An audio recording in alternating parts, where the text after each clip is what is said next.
Hi, this is meteorologist Stephen Pellettiere, and I am the Weatherman. Thank you for listening to our latest podcast. Today is going to be a little bit different. Starting out with more or less an introduction to myself, a little bit of a history about me and how I got into all this. Basically, I've always liked everything up, meaning look up, see the stars, and see the clouds, see the airplanes go by. I'm down here in Brigantine during the month of August, and the Perseid meteor shower usually reaches its maximum at around the 11th, 12th. You really do need a dark sky, however, to take a look at shooting stars. The Perseids are probably the best shooting star, what we call shower, that you can see throughout the year. They're Leonids. In November, happen once every 33 years, otherwise they're just minor events. And of course, there are the Geminids that occur somewhere around the 11th, 12th of the month of December as well. And usually I have a better sky, but didn't see many this year. My brother Bill, who is out in a dark sky out in western New Jersey, saw quite a few and had a good time watching those shooting stars. But again, it all goes back to looking up. And that's what it was for me as a young boy. I think the very first time that I was out there looking at the stars and I saw a shooting star, I was hooked. And I said from that point on, I wanted to see more and more. And the very first AMS, well, the AMS nowadays is the American Meteorological Society, was the American Meteor Society. That's still in existence to this day. And you can find out information on them online. But it was just one of those situations where I just loved pretty much everything science when I was a kid. And I also used to watch the airplanes. We lived in Hillside, and there was a runway there, 1129, and when the winds were out of the northwest, the airplanes would take over. And back in the 1960s, those airplanes were very loud. You had propeller-driven aircraft like Lockheed Constellations, Lockheed Electras, Martin 404s, DC-7s, DC-6s, and so forth.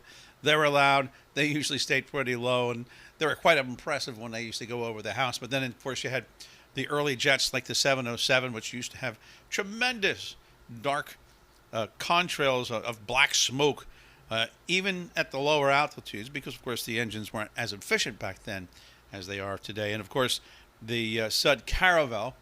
Caravelle was a French jet, almost like the 727 or the DC-9, two engines in the back, but it was a short-range aircraft. But boy, those engines were very loud, and we used to hear them go overhead. So I got a real good interest. And the only time that I would see these airplanes go overhead is when the winds were out of the northwest. Now, in order to know when the winds were out of the northwest, you had to study the weather a little bit. And back then, we had Frank Field on Channel 4, Tex Antoine on Channel 7, and Bob Harris on some other various stations. And for the most part, I used to watch the weather and I used to plot the weather as much as I possibly can. And I used to listen to what's called the NOAA weather radio.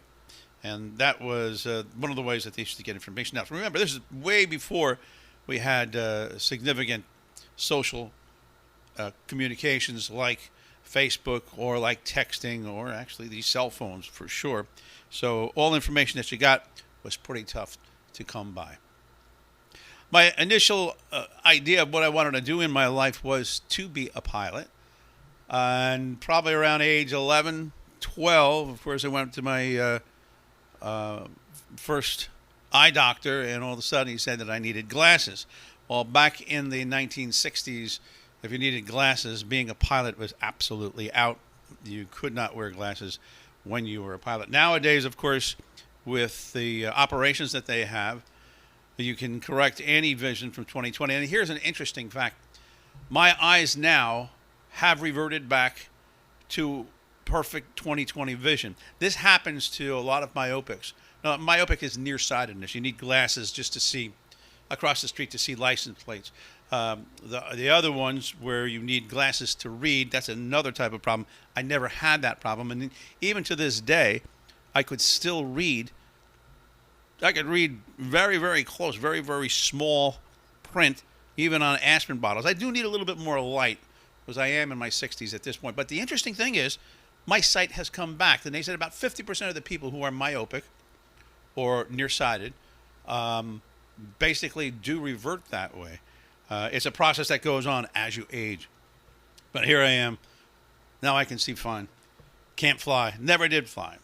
Wanted to be a pilot. Looked into trying to get into some of the aviation schools like Burnside, Ott, or some of the other aviation schools down in Florida. They were all over the place. And also going into the Air Force. Tried to get into the Air Force as a pilot, and they said it's not going to happen. Talked to the airlines about possibly being a flight engineer, of course, but by that time, flight engineers were on their way out. Didn't need them because electronics were just making two-man cockpits.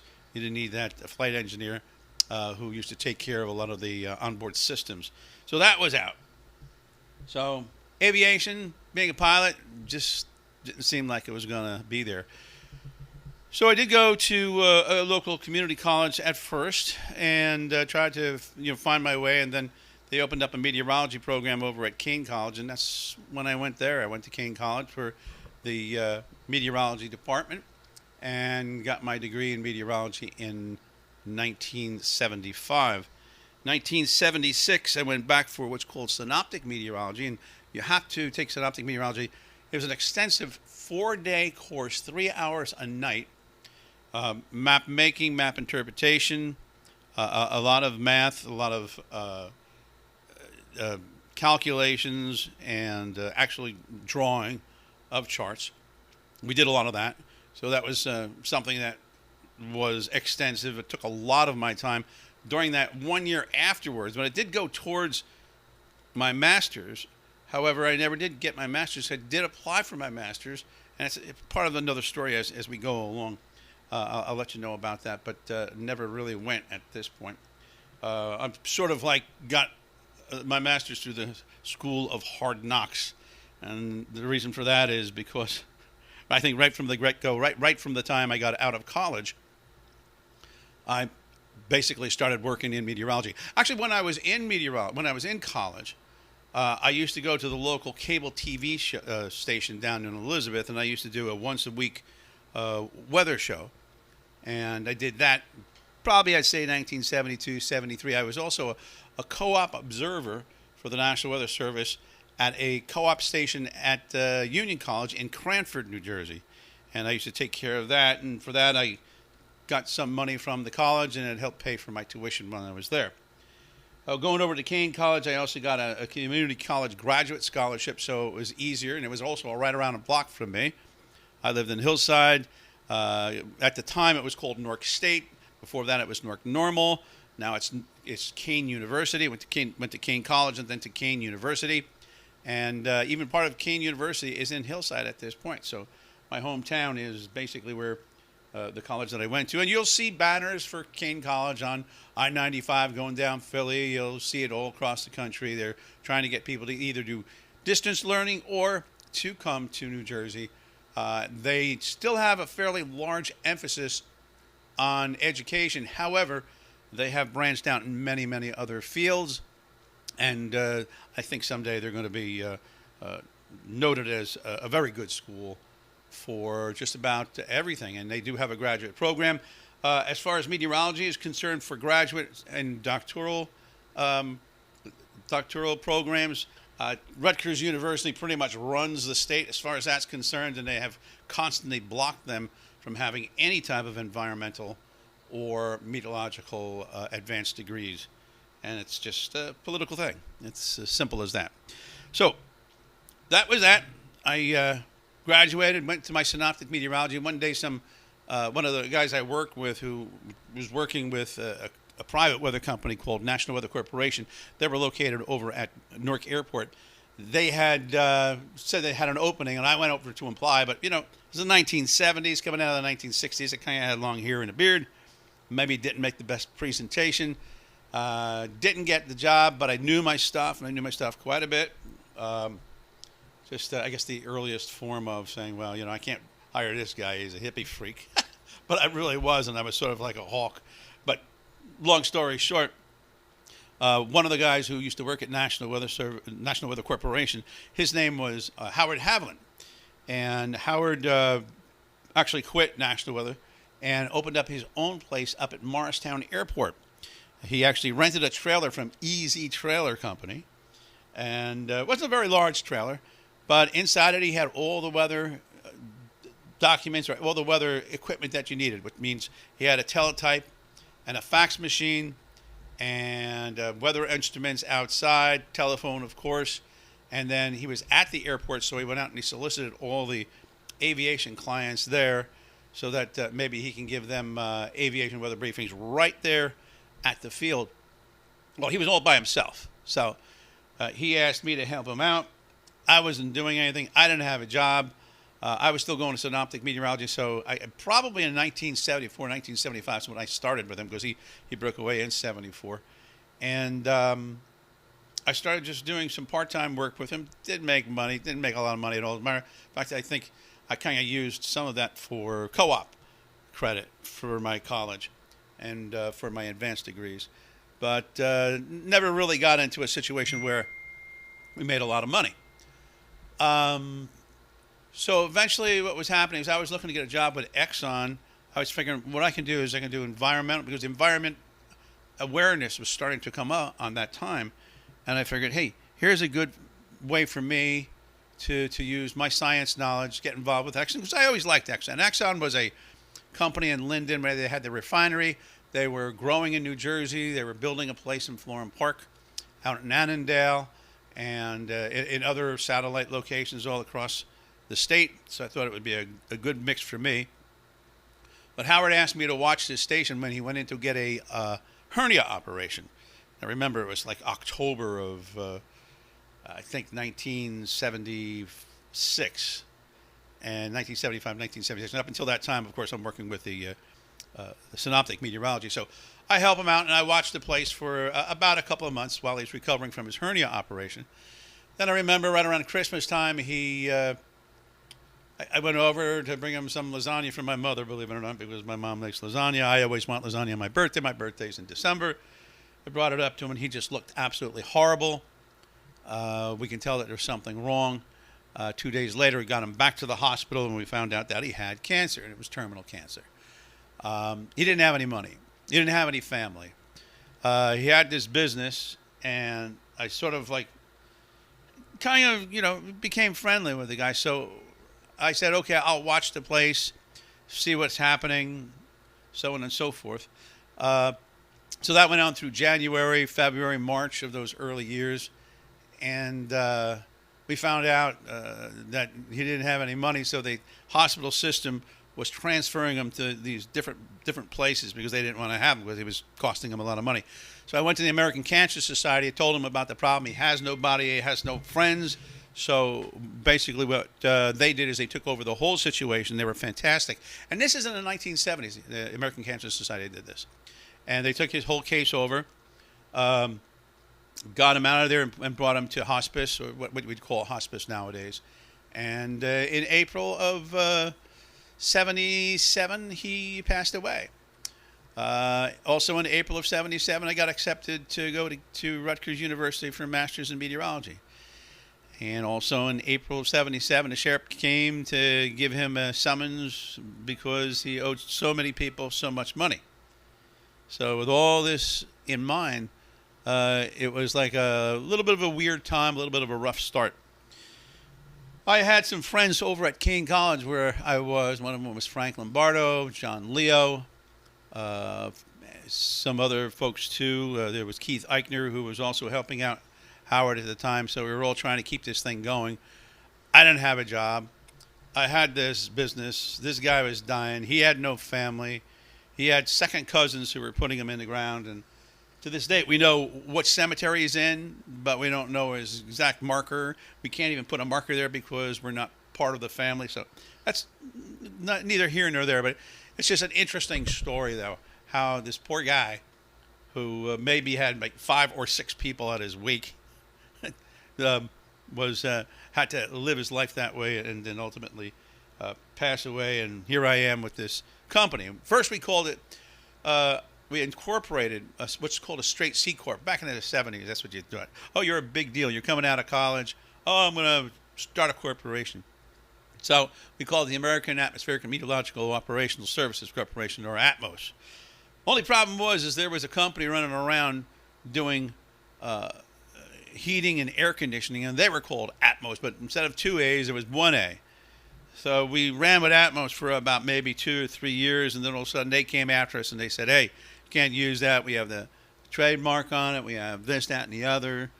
So we had to change it. But it was Frank Lombardo and I who had formed the corporation. I was a 51% owner. He was a 49% owner. But we tried to do everything 50-50. Well, we're trying to get into, as we get into the 80s, we're trying to get new customers, mostly aviation, mostly radio, alerts and warnings and stuff like that. Or alerts and warnings for towns and for other organizations. And basically what happened was we tried to computerize.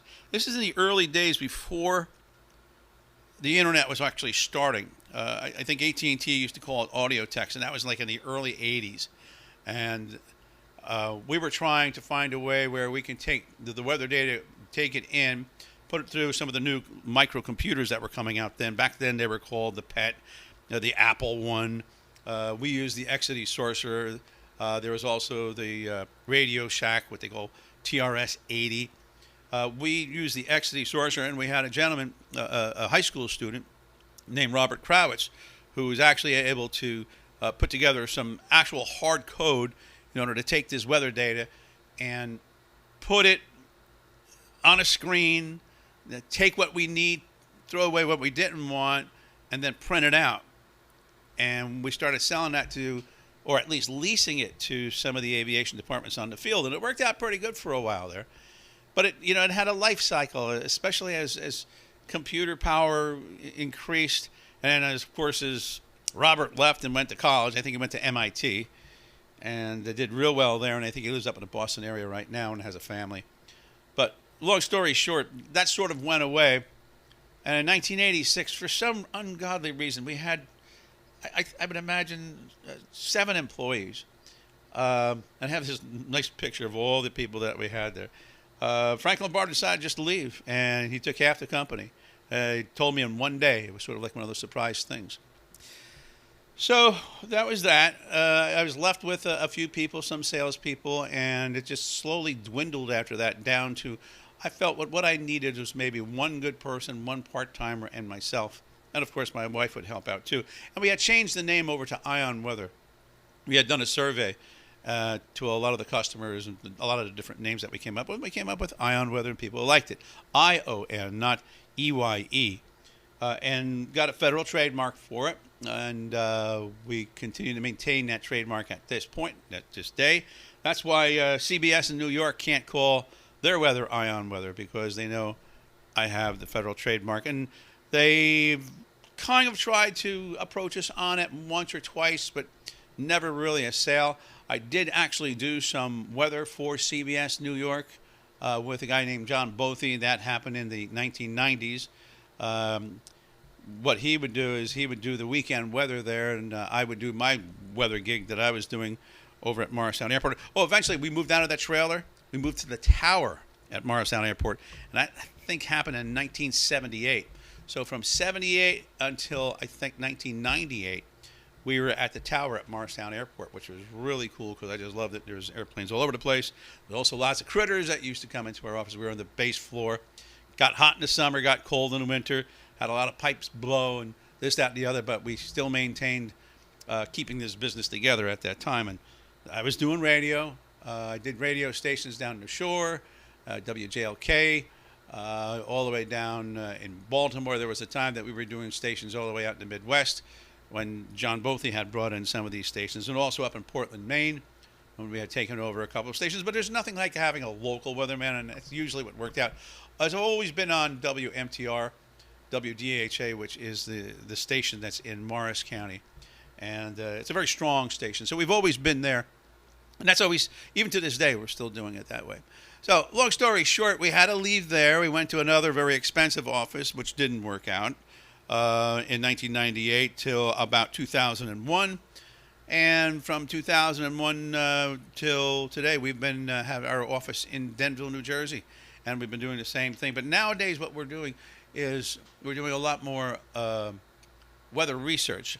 I got my certified consultant meteorologist certification in about 2010, and a certified broadcast in 2012, and we've been running with that. I also do snowstorm epilogues, so to speak, how much snow falls in each specific city. I do over 140 cities during the wintertime.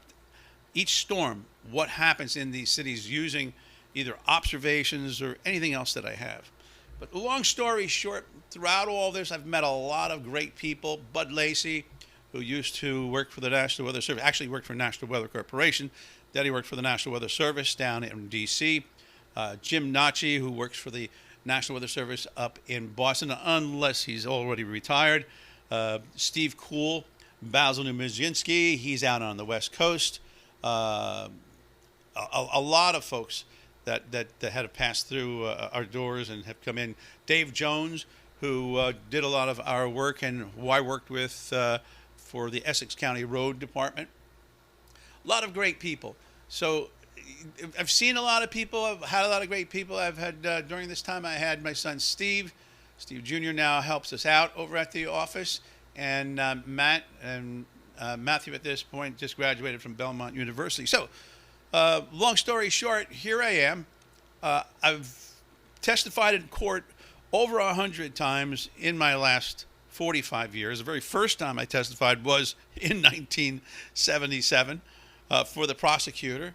I know the guy's name is Ray Zeltner, and it was a criminal case in Union County, my home county. And since that time, I've testified in Maryland, Pennsylvania, New York, and Connecticut. We write over 100 reports every year. We do a lot of storm histories and basically just answer general weather questions. A good friend, Dr. Ed Galkin, flies around the world. He's done it 3 times already. He's going to try it again in April of next year. He was scheduled to go this year in his Cessna 210. We'll have more to say on that. We're going to interview Dr. Ed on that. He's going around the world to raise awareness for Alzheimer's disease and a cure for that. That's coming up in another podcast that we'll be hearing soon. So I just figured I'd just give you a little bit of background. I'm the middle child of 7 kids from Hillside, New Jersey. Used to look up and see airplanes overhead. Loved Newark Airport. When I was a kid, I wrote them a letter and said, hey, keep the airplanes coming over. They picked me up, brought us over, put us in a brand new 727, which at the time was brand new in 1963. I have some great pictures on those. One of these days I'll post some of those. But it's been a fun ride, but we're still riding. And the car's still running, and we're going to come back and talk to you again real soon. I've talked a little bit over it. My producer's yelling at me, a little too long here, Steve, but that is my story. That is my introduction. I am meteorologist Steve Pellettiere, a certified consultant meteorologist, certified broadcast meteorologist, member of the American Meteorological Society, and a part owner of Ion Weather Research, LLC, along with my wife, Susan. And hope to talk to you real soon. Thanks for listening to this podcast. Have yourself a great day, and we'll be talking to you real soon.